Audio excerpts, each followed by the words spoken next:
Table पर सूजी, आटे के गोलगप्पे, चाट, पापड़ी चाट, दही की खट्टी मीठी चाट और भी कई वस्तुएं सजी हुई थी। कल ही शांति की बेटी पूर्वी आई। बच्चों ने चाट गोलगप्पे खाने की मांग की थी। बाहर हल्की हल्की बूंदाबांदी हो रही थी, इसलिए पूर्वी ने बेहतर जाना कि बच्चों को घर पर ही खिलाया जाए। भाभी रोमा से बोली, भाभी मैं बच्चों को बनाकर खिला रही, आप मम्मी पापा को दे साथ बैठ गोलगप्पा का मजा लेते हैं।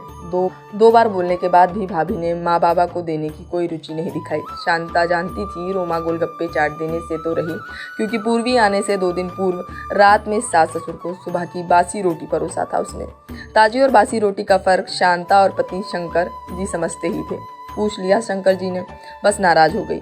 पति सतीश माता पिता को बासी रोटी परोसने पर भड़क गए। रोमा इसलिए नाराज हो गई, रोमा का गुस्सा कई दिनों तक मन में रहता है और कई दिनों तक अपना बदला उनकी छोटी मोटी जरूरतों को नजरअंदाज करने। भतीजा रिंकू बोला, दादा दादी को कभी गोलगप्पा खाते नहीं देखा, हम सभी बाजार जाकर खा लेते हैं या फिर अपने कमरे में। रोमा तुरंत बोली, उन्हें कोई खास पसंद नहीं है, वे नहीं खाते। कभी उन्होंने कहा आपसे? भाभी पूर्वी पूछी। मैं खुद उन्हें बाजार से लाकर हर बार खिलाती थी, माँ खुद बनाया करती थी हम सभी के लिए घर पर, और माँ के हाथ के गोलगप्पे चाट पिताजी बहुत चाव से खाते थे। रोमा कुछ न बोली। रिंकू पूर्वी के सामने बोल गया, इससे पहले ऐसी नौबत कभी ना आई थी, सभी बाजार में खा लेते थे। माता पिता के लिए पूर्वी पैक करा कर ले आती थी, उन्हें पास बैठा कर खिला देती। आज खुलेआम खाया जा रहा था, रिंकू ने जो देखा वही बोल दिया। भाभी आपने खुद से तय कर लिया कि नहीं खाते हैं, उनकी भी अपनी इच्छाएं होती हैं, कभी ऑफर कर देखा?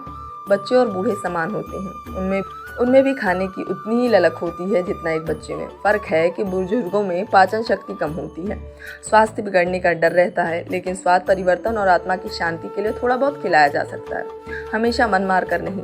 रिंकू भी दादा दादी के साथ होने वाले व्यवहार को देख समझ रहा है। कल को वह भी आप लोगों के साथ ऐसा ही कुछ ना कर बैठे। बच्चे देखकर जल्दी सीखते हैं।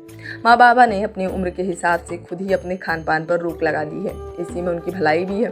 कहती 2 प्लेट ला, माँ बाबा के लिए चाट गोलगप्पे बनाती भी जा रही और रोती भी जा रही थी। मेरे रहते आप ऐसा कर रही?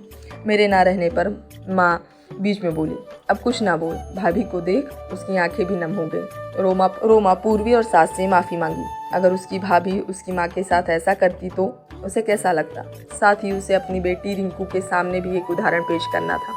ऐसा व्यवहार बेटी को भी गलत रास्ता ही दिखाएगा। उसने खुद से प्रण लिया, सही रास्ते का चुनाव करेगी, सास ससुर की इच्छाओं को अवश्य पूर्ण करेगी।